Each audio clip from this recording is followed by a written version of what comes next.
Vamos juntos a la palabra del Señor. Quiero pedirles que tomen sus Biblias, que de nuevo junten la familia, que estemos todos unidos y que me acompañen a las Escrituras en Isaías capítulo 46, versos 9 y 10. Es ahí donde vamos a empezar a celebrar, a recordar este día maravilloso de la resurrección. Este día en el que nosotros alcanzamos la verdadera libertad en Cristo, este día en el que nuestro Señor venció, ya estaba planificado, no fue un accidente, no es algo que solo pasó, ya tenía Dios planificado que ese día ocurriera para nuestra salvación, aunque lo puso todo en riesgo, Él venció, Él nos trajo libertad, Él ganó. E Isaías capítulo 46 versos 9 y 10 dicen: recuerden las cosas pasadas, aquellas de antaño. Yo soy su Dios, y no hay ningún otro. Yo soy Dios, y no hay nadie igual a mí. Yo anuncio el fin desde el principio, desde los tiempos antiguos, lo que está por venir. Yo digo, mi propósito se cumplirá, y haré todo lo que deseo. No hay nada en nuestra vida, nada en este mundo que Dios no use para recordarnos quién es Él, quiénes somos nosotros, qué es lo que Él está haciendo todo el tiempo. No hay nada que Dios no use para enseñarnos, para tratar de que podamos entender quién es Él, cómo está obrando, qué es lo que ha hecho, qué es lo que está haciendo y qué es lo que debemos hacer nosotros en respuesta para volver a Él, para regresar a nuestro Padre. He leído a muchas personas en estos días, en las redes sociales sobre todo, expresar su desesperación, porque ya luego de varios días, tantos días de estar en cuarentena, en confinamiento, hay muchos que les he leído diciendo, ya no me acuerdo cómo es el mundo normal, ya no me acuerdo lo que es estar afuera, ya no me acuerdo lo que es ir a mi trabajo, ya no me acuerdo cómo es mi oficina, ya no me acuerdo lo que es andar por las calles, ya no me acuerdo lo que es estar en el tráfico, incluso hay cosas de ese tipo, malas, odiosas, que ya no recuerdo, que estoy olvidando. Otros dicen, recordemos que debemos ser buenas personas, recordemos que debemos ser amables, recordemos que no importa lo que creas mientras seas una buena persona. Es interesante cómo tenemos la capacidad de olvidar cosas que quizás no deberíamos olvidar y pretender que recordemos cosas que a veces no son las que debemos recordar. ¿Qué es lo que el Señor quiere que recordemos? En un día como este, en el que estamos celebrando, recordando la victoria, la resurrección de Cristo, el centro de nuestra fe, ¿qué es lo que el Señor nos pide que recordemos? Dios nos pide que recordemos que Él es Dios, que había una forma en la que Él creó todo y nosotros destruimos esa forma. Entonces las cosas llegaron a ser de una forma y las hemos mantenido de esa forma hasta que Jesús hizo lo que tenía que hacer para que las cosas volvieran a ser como Dios había siempre anhelado que fueran. Eso me recuerda una expresión que está en la palabra, no la vamos a revisar hoy, pero es el ya, todavía no. Ya, pero todavía no de Dios. Dios está obrando, Dios está haciendo, Dios tiene todo resuelto, pero todavía no completa nuestro tiempo, su tiempo, porque tiene la esperanza, la compasión y el amor que nos mantienen con la oportunidad de volvernos a Él, de que más personas vuelvan a Él.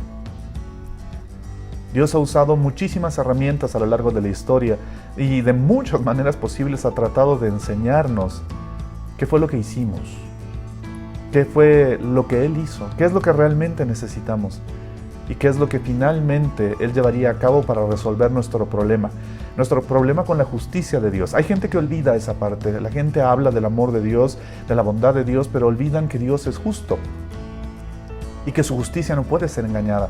De hecho, es más, la visión del amor de Dios, la visión bíblica de la bondad de Dios, no están basados en sus sentimientos y sus emociones pasajeras e inestables como las nuestras. El amor y la justicia de Dios, nos enseña la palabra, están basados en su justicia. Dios basa su amor y su bondad en su justicia. Por favor, díselo a alguien que esté cerca tuyo. Dios basa su amor y su bondad en su justicia. Dios es justo y Él determinó cómo las cosas debían ser y nosotros desobedecimos ese designio y quebrantamos la justicia de Dios. Mucha gente en estos días, lo he visto en las redes sociales, sobre todo desde que se determinó toque de queda casi completo y no circulación, sobre todo los fines de semana, ayer y hoy día, los vehículos particulares no podían salir y en las redes sociales veías muchas personas teniendo discusiones, peleas, confrontaciones y reclamos con la policía que estaba tratando de hacer que esta norma se cumpla y hayan menos autos en las calles para reducir el riesgo de contagio. Y leí a alguien que escribía poniendo un par de imágenes: ¿por qué no entienden? ¿Por qué no entienden que es algo que necesitamos que hagan? Algo que todos tenemos que hacer. Y finalmente ponía: ¿saben qué? Si quieren salgan todos a las calles para que se mueran los idiotas. Nos cuesta trabajo entender por qué no podemos seguir la justicia, por qué no podemos cumplir las reglas. Porque en el fondo de nuestro corazón sabemos que la justicia es necesaria, sabemos que las reglas, la estructura, el orden es necesario para que salgamos de nuestro caos externo e interno y volvamos al orden de Dios. Y nuestra desobediencia fue eso, fue una afrenta, fue una ofensa contra la justicia de Dios. Y esa ofensa, a esa afrenta contra su justicia, Dios la llama pecado. Y la primera ocasión en la que encontramos la palabra pecado está en Génesis capítulo 4. Busca, por favor, busquen en sus Biblias, Génesis capítulo 4. El texto dice: Abel se dedicó a pastorear ovejas, mientras que Caín se dedicó a trabajar la tierra. Tiempo después, Caín presentó al Señor una ofrenda del fruto de la tierra. Abel también presentó al Señor lo mejor de su rebaño, de sus corderos, de sus ovejas, es decir, los primogénitos con su grasa. Y el Señor miró con agrado a Abel y a su ofrenda, pero no miró así a Caín ni a su ofrenda. Por eso Caín se enfureció y andaba cabizbajo. Entonces el Señor le dijo: ¿por qué estás tan enojado? ¿Por qué andas cabizbajo? Si hicieras lo bueno, podrías andar con la frente en alto, pero si haces lo malo, el pecado te acecha, el pecado te acecha, el pecado te acecha, como una fiera lista para atraparte. No obstante, tú puedes dominarlo. Y es la primera cita en las Sagradas Escrituras en las que vemos aparecer la palabra pecado. Pero interesantemente, es también la primera cita en la que vemos aparecer la palabra cordero, oveja. El verso 2 dice que Abel se dedicaba a pastorear, a cuidar a las ovejas. Las ovejas de Abel fueron aceptadas por Dios como una ofrenda agradable, mientras que el pecado en el corazón de Caín impidió que Dios aceptara su ofrenda con agrado. Pero Dios no le rechazó, sino que habló con él para que corrigiera eso y no se volviera esclavo de ese pecado, lo cual no es justo, parte de la justicia de Dios. Podemos ver ahí, insisto, el primer pasaje donde ya están presentes el pecado y el cordero. La siguiente ocasión en la que encontramos referencia al cordero y al amor de Dios por el mundo está en Génesis capítulo 22. Génesis capítulo 22, verso 12. Búscalo, por favor. Génesis 22, 12. Es la historia de Abraham y su hijo, Isaac, a quien Dios le dice de una manera choqueante que debe tomar a su hijo y para demostrarle su compromiso, su fidelidad, su lealtad, suba al monte y sacrifique a su hijo como una ofrenda para Dios. Algo que debe haber sido terriblemente choqueante para Abraham, pero él lo hace. Sube con su hijo. Y mientras van subiendo, mientras caminan, el muchacho inocente le pregunta a su padre: papá, si me dices que vamos a subir al monte a hacerle una ofrenda a Dios, ¿dónde está el cordero? ¿Dónde está la oveja que vamos a sacrificar para él? Y si lees el pasaje completo, Abraham le dice: el Señor mismo, el Señor mismo, el Señor mismo nos ha de dar el cordero. El Señor mismo proveerá el cordero.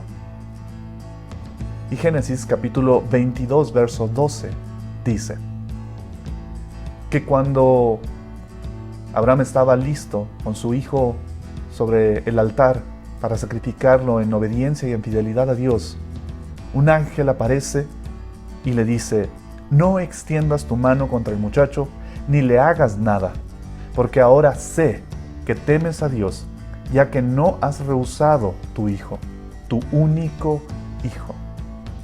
Y esa expresión la volvemos a encontrar casi de manera exacta en otra parte maravillosa de la Biblia, Juan capítulo 3, verso 16. Ni siquiera te voy a pedir que la busques porque me imagino que te la sabes de memoria, y si no, deberías aprendértela de memoria, porque Juan 3:16 dice: pues Dios amó tanto al mundo que dio a su único hijo, para que todo el que crea en él no se pierda, sino que tenga vida eterna. Y ves en estos dos pasajes, del principio de las Escrituras y al principio de los Evangelios, las mismas palabras, la misma expresión: Dios dando a su único hijo como cordero. Vemos que Dios es quien va a proveer el cordero para pagar por los pecados, el cordero que va a expiar los pecados. Y por más que nosotros hoy en día quisiéramos dar un sacrificio agradable a Dios, incluso en los términos que el Nuevo Testamento nos enseñan, de alabanza, de adoración, de un corazón entregado, del servicio, finalmente la palabra nos dice, desde el inicio hasta ahora, que Dios iba a ser quien proveyera el máximo sacrificio, el sacrificio supremo. No vendría de nosotros hacia Dios, sino desde Dios hacia nosotros. Esa sería siempre, y ha de ser siempre, la máxima muestra de la compasión y el amor de Dios por el mundo. Nuestra tarea, por cierto, es contarle a la gente de ese amor, de esas buenas noticias del amor de Dios, resolviendo nuestro problema del pecado contra su justicia y la esperanza que hay ahí. Vemos desde el inicio de las Escrituras la conexión maravillosa, esas pistas entre el Cordero de Dios, el que proveería a Él, y la resolución de nuestro problema con el pecado. En el Nuevo Testamento, incluso, llegamos a la historia de Juan el Bautista. Juan capítulo 1, verso 29, nos deja saber esto muy claramente. Juan 1:29 dice: al día siguiente, vio a Jesús que venía hacia él, y dijo: he ahí el Cordero de Dios que quita el pecado del mundo. Todo, absolutamente todo lo que Jesús hizo, no está limitado a un tiempo o a un grupo de personas en específico, y no importa si eres judío o gentil. La oferta, el sacrificio del Cordero de Dios es para todo el mundo. Y el único Cordero, por cierto, que cumple bíblicamente con esa descripción es el Cordero de la Pascua. Éxodo capítulo 12, quiero pedirte que lo busques. Éxodo capítulo 12 dice: en Egipto el Señor habló con Moisés y Aarón y les dijo: este mes será para ustedes el más importante, pues será el primer mes del año. Hablen con toda la comunidad de Israel y díganles que el día 10º de este mes todos ustedes tomarán un cordero por familia, uno por cada casa. Si alguna familia es demasiado pequeña para comerse un cordero entero, deberá compartirlo con sus vecinos más cercanos, teniendo en cuenta el número de personas que sean y las raciones del cordero que necesitan, según lo que cada persona haya de comer. El animal que se escoja puede ser un cordero o un cabrito de 1 año sin defecto alguno, al que cuidarán hasta el 14 del mes, día en el que la comunidad de Israel en pleno lo sacrificará al caer la noche. Tomarán luego un poco de sangre y la untarán en los 2 postes y en el dintel de la puerta de la casa donde coman el cordero. Deberán comer la carne esa misma noche, asada al fuego y acompañada de hierbas amargas y pan sin levadura.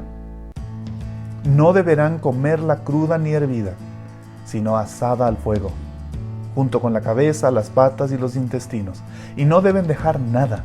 En caso de que algo quede, lo quemarán al día siguiente. Y comerán el cordero de este modo, con el manto ceñido a la cintura, con las sandalias puestas, con la vara en la mano y deprisa. Se trata de la Pascua del Señor, el paso del Señor. Esa misma noche pasaré por todo Egipto y heriré de muerte a todos los primogénitos, tanto de personas como de animales, y ejecutaré mi sentencia contra los dioses de Egipto. Yo soy el Señor. La sangre servirá para señalar las casas donde ustedes se encuentren, pues al verla pasaré de largo. Así, cuando hiera yo de muerte a los egipcios, no los tocará a ustedes ninguna plaga destructora. Y resulta que la enseñanza del Señor clara aquí es que el espíritu destructor no tocaría las casas que hubieran sido marcadas con la sangre del Cordero, sin importar, por cierto, si eran casas judías o egipcias. Algún egipcio pudo haber escuchado las instrucciones que Moisés le daba al pueblo y pudo haber dicho, bueno, no pierdo nada, por si acaso, no quiero que esto me pase viendo las otras plagas, y voy a hacer lo mismo. Y ese es entonces el Cordero de Pascua que vemos, que trae expiación y salvación a todos los que en Él confíen. No importa si eres judío o gentil, es sobre si la sangre del Cordero está en los postes de entrada de tu hogar, de tu vida, de tu corazón. Y de ser así, cuando el juicio de Dios venga, pasará de aquellos que estén marcados por la sangre del Cordero. Jesús, y solo Jesús es la razón por la que Dios pasará su juicio, su ira contra nuestros pecados.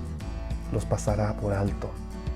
No porque lo merezcas tú ni lo merezca yo, no porque podamos ganar ese derecho y ese privilegio de ninguna manera, sino por la sangre del Cordero derramada por ti, si es que la has aceptado.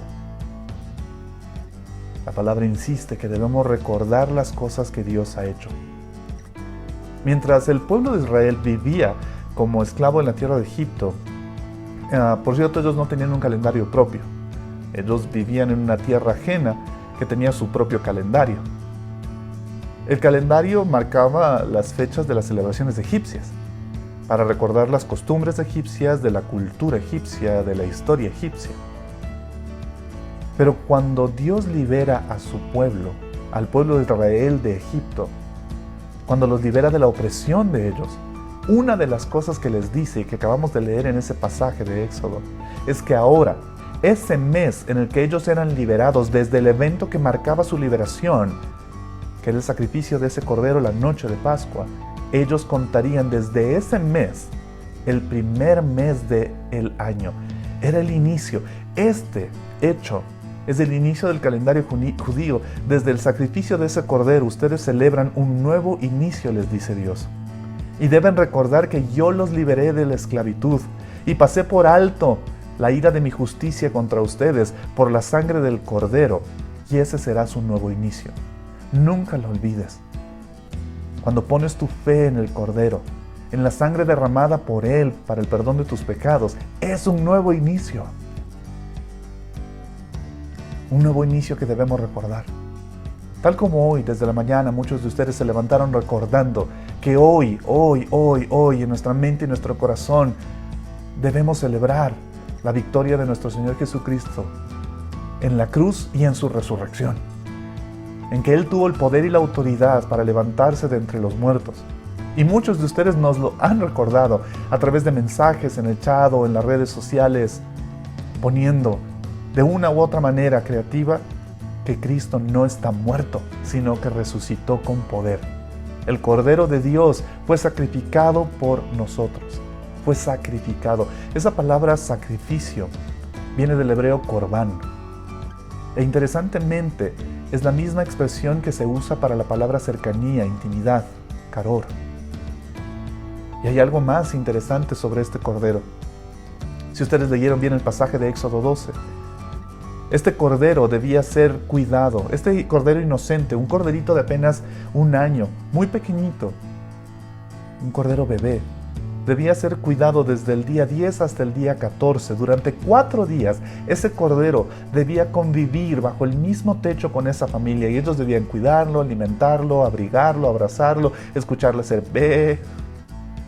Los niños iban a generar una cercanía hacia él, los adultos iban a verlo con ternura. Iban a estar cuidando durante 4 días de él, generando una proximidad, una cercanía, un afecto hacia ese hermoso e inocente animal. Pero al 4º día, debía ser sacrificado por ellos mismos para la paga de sus pecados. Y Juan dice, el Cordero de Dios habitó entre nosotros y vimos su gloria, la gloria del único Hijo de Dios.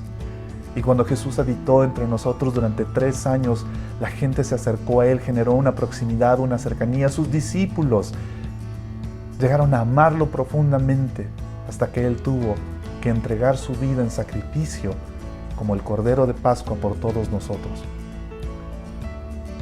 Y uno no entiende el dolor de la muerte hasta que le pasa a alguien que tú amas.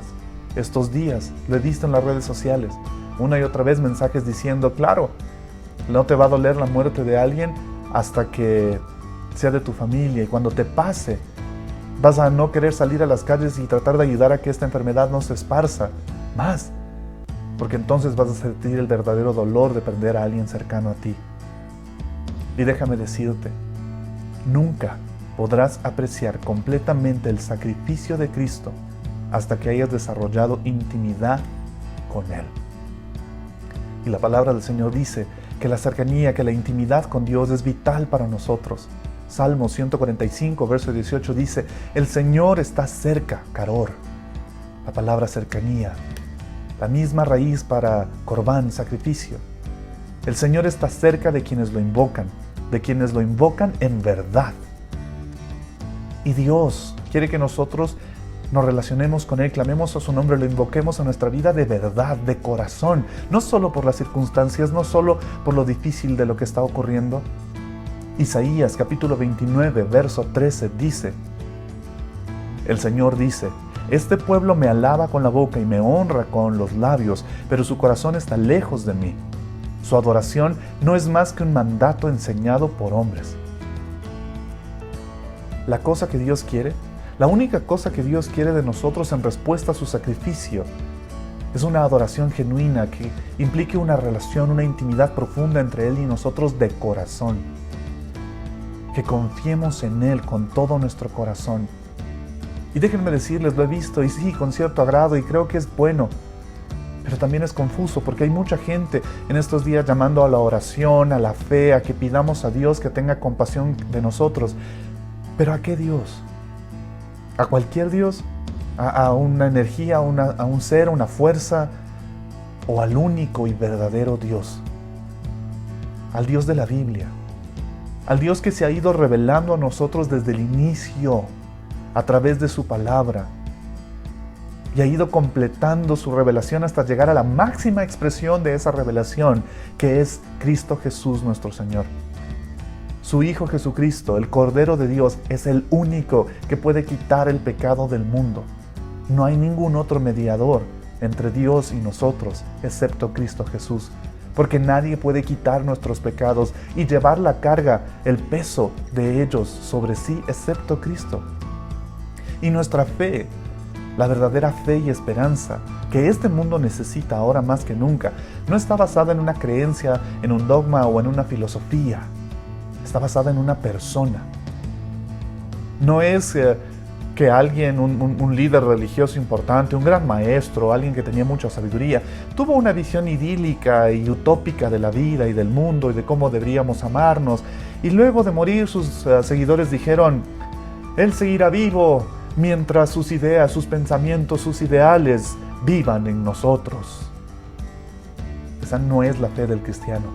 Nuestra fe como cristianos está basada en una persona, y no en cualquier persona, en el Hijo del Dios viviente, que se compadeció de este mundo y se hizo uno de nosotros, y se ofreció a sí mismo como el Cordero que soportaría la justicia de Dios, la ira de Dios por nosotros en la cruz, pero que 3 días después nos dejaría una serie de buenos deseos para la humanidad.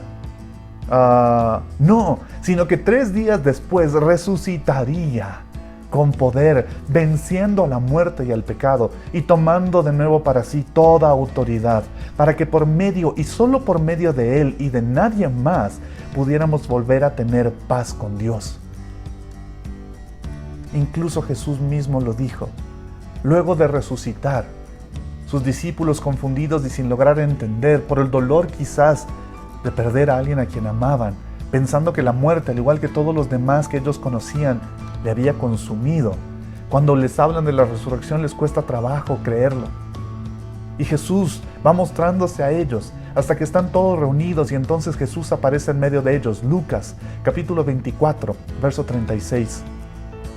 Estaban todos los discípulos reunidos. Todavía estaban ellos hablando acerca de esta noción, de esta historia, de estas palabras, de este aviso que les habían dado algunos de ellos de que Jesús había resucitado, que su tumba estaba vacía, cuando Jesús mismo se puso en medio de ellos y les dijo: paz a ustedes. Paz a ustedes.